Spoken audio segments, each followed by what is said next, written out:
Mabilis na kumalat at umakyat sa ikaapat na alarma ang sunog na ito sa isang residential area sa barangay San Isidro sa Parañaque pasado alas 7 kagabi. Dagdag pahirap pa ang access sa supply ng tubig. Sa Tandansora Extension sa Quezon City, hirap pang mapasok ng mga truck ng bumbero dahil sa kipot ng kalsada. Kaya ang mga residente tulong-tulong muna sa pagbubuhat ng balde ng tubig pang-apula sa apoy.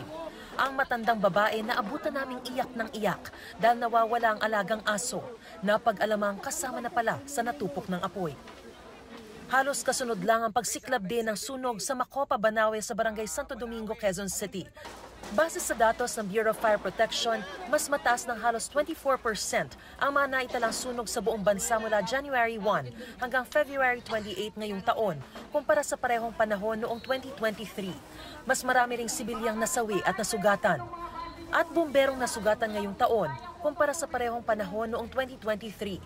Ayon sa BFP, marami ang mga posibleng dahilan ng pagtaas ng mga insidente ng sunog sa kabila ng paulit-ulit nilang paalala sa publiko.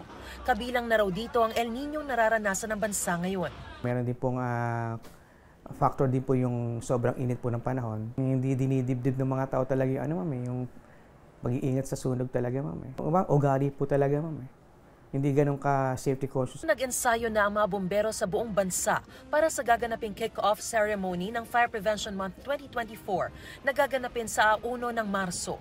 Yung ginagawa ng mga bombero sa aking likuran ay yung tinatawag na fire hydrant testing na bahagi rin ng kanilang paghahanda sa mga posibleng mangyaring sunog.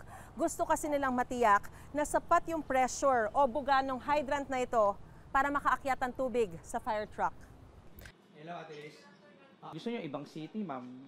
Kasi nandito na sa Quezon City.